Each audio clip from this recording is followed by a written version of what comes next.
जय जय राम, जय श्री राम, जय हो बागेश्वर धाम सरकार, जय हो हनुमान जी महाराज। मित्रों, आज की ये कहानी हो सकता है आपने पहले कभी सुना होगा। यदि नहीं सुना है तो आज का ये वाक्य आपको जरूर पसंद आएगा। एक राज्य में एक मुसलमान रहता था और वह ऐसे दरिंदगी काम करता था कि राजा जब इसे जाने तो वो भी जानकर अचौक रह गए। एक बार की बात है, राजा रोज राज्य में अपने प्रजा की दुख जानने के लिए, प्रजा के दर्द जानने के लिए भेष बदल के घूमते टहलते रहते थे। देखते रहते थे कि कोई प्रजा उनसे दुखी तो नहीं है, कोई प्रजा ऐसा तो नहीं है जिसे लोग शोषित कर रहे हैं, कोई भूखा तो नहीं है, कोई बीमार तो नहीं है। ऐसे राजा हमेशा करते रहते थे। एक बार की बात है, जब वह वेश बदल के और प्रजा के दुख दर्द जानने के लिए अपने राज्य में घूम रहे थे तो उन्होंने देखा कि एक मनुष्य जो अपनी सीढ़ियों पर बाहर बैठकर रो रहा था। अब रात्रि के समय उसे रोता देख राजा उसके पास गए और चूंकि वो वेश बदले हुए थे इसलिए वह मनुष्य उन्हें पहचान नहीं पाया। पूछे, बताओ भाई, क्या बात है, आखिर ऐसे रात्रि के समय बैठ के क्यों रो रहे हो? तो वह व्यक्ति बोला, तुम जानकर क्या करोगे भाई, तुम मेरी कोई मदद नहीं कर सकते हो, ऐसे ही जानकर मजा लोगे। राजा बोले, नहीं, ऐसी बात नहीं है, यदि तुम बताते हो तो मैं तुम्हारी मदद जरूर करूंगा। वह व्यक्ति बोला कि नहीं नहीं, तुम मेरी मदद नहीं कर पाओगे, क्योंकि जो इंसान मेरे घर में आ जाता है और मेरी दुल्हन के साथ रात गुजारता है और मुझे बाहर कर देता है, वह इतना ज़्यादा धनी है और इतना ज़्यादा शक्तिशाली है कि उसका तुम कुछ नहीं बिगाड़ सकते, तो तुम भला मेरी मदद कैसे करोगे? राजा ने कहा, भाई तुम अपनी बात पूरा खुलकर बताओ, मैं तुम्हारी मदद जरूर करूँगा और मैं तुम्हें ये वचन देता हूँ कि जब तक तुम्हारी समस्या खत्म नहीं होती तब तक मैं चैन से नहीं रहूँगा। उस आदमी को थोड़ा उम्मीद लगा कि भाई यह कोई भी आदमी हो, लेकिन हमें जब हिम्मत दे रहा है तो क्यों ना हम अपनी बात पूरी बताएं इसे। उसने कहा कि देखो, मेरी बीवी बहुत ही खूबसूरत है, इसलिए इस राज्य में एक ऐसा आदमी रहता है जो बहुत ही ज़्यादा धनी है और वह रोज़ रात में जब रात्रिकाल होता है तो वह मेरे घर आ जाता है और मुझे घर से बाहर निकाल देता है और मेरी पत्नी के साथ मौज मस्ती करता है और फिर चला जाता है। राजा ने पूछा, ये बताओ वह रोज़ आता है? उसने कहा, नहीं, वह एक दिन गैप करके आता है, रोज़ रोज़ नहीं आता है। आज वह आया है, आज वह अंदर है, फिर वह कल नहीं आएगा, परसों ज़रूर आएगा।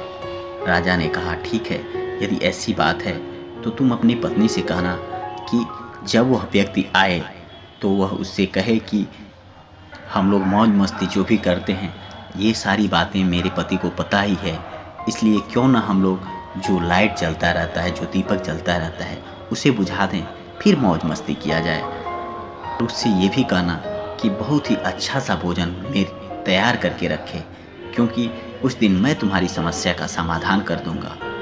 उस व्यक्ति से राजा ने इतनी बात कहने के बाद से बोला कि चलो ठीक है, आज तो मैं जा रहा हूँ, लेकिन तुम्हारी समस्या समाप्त हो जाएगी, ये मैं तुम्हें वचन देता हूँ। वह व्यक्ति चला जाता है।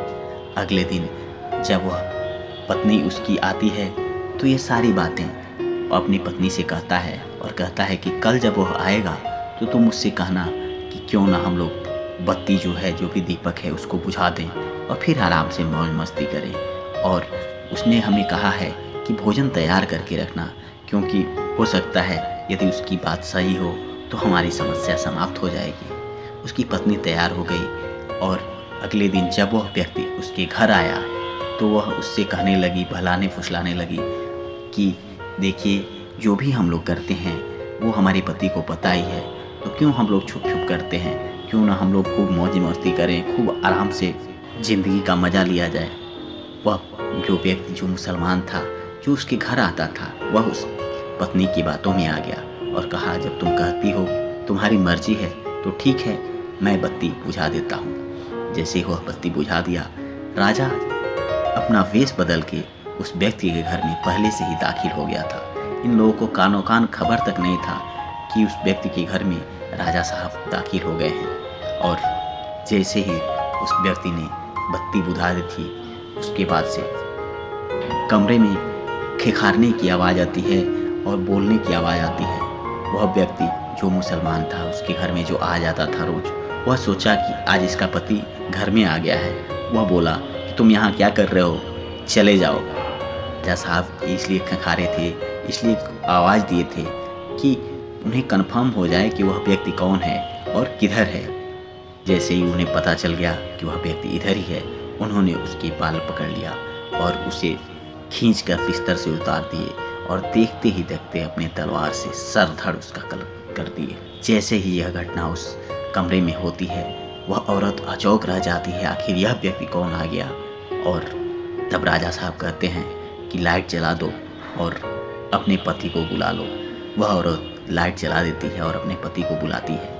अब पति और पत्नी और वह राजा साहब उस कमरे में होते हैं और एक डेड बॉडी पड़ी रहती है। राजा साहब से वो दोनों व्यक्ति कहने रहते हैं, चिल्लाने रहते हैं कि आपने यह क्या कर दिया, आप तो मेरी समस्या को ऐसे सॉल्व कर दिए हैं कि जैसे अब राजा साहब जैसे ही उनको खबर पड़ेगा कि हम लोगों ने एक हत्या कर दिया है, राजा साहब हम लोगों को चिंता नहीं छोड़ेंगे, हम लोगों को फांसी पे लटका देंगे, हम लोगों को मार डालेंगे।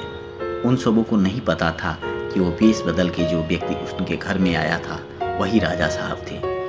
वो कहने लगे कि अब जो व्यक्ति था इससे हम लोगों को उतना ज़्यादा दिक्कत तो नहीं था, हम लोग जी रहे थे ना जैसे तैसे, लेकिन इस घटना के बाद से अब राजा साहब हम लोगों को नहीं छोड़ेंगे और वो हमें फांसी पर लटका देंगे, हम लोग जिंदा नहीं बचेंगे।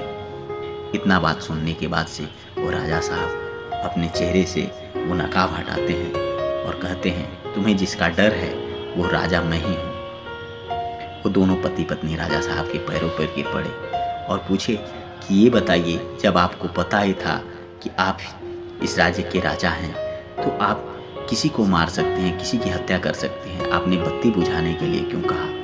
तब राजा साहब ने कहा मैं नहीं चाहता था कि यदि तुम्हारे घर में कोई परेशान करता हो और मैं इसे चलते हुए लाइट की ओजोर में देख लूँ, प्रकाश में देख लूँ, तो वह यदि कोई मेरा रिश्तेदार हो, कोई अपना हो, तो मैं उसका सर कलम ना कर पाऊँ। मुझे भय था कि वो कहीं रिश्ते नाते में निकल आए। तुम लोगों ने कहा था कि बहुत धनी मनी है, तो हो सकता है वो मेरा कहीं रिश्तेदार होता तो मैं उसकी जान बख्श देता, लेकिन मैं न्याय को नहीं कर पाता, इसलिए मैंने बत्ती बुझाने के लिए कही। फिर उन लोगों ने कहा कि आपने भोजन क्यों तैयार करने के लिए कहा।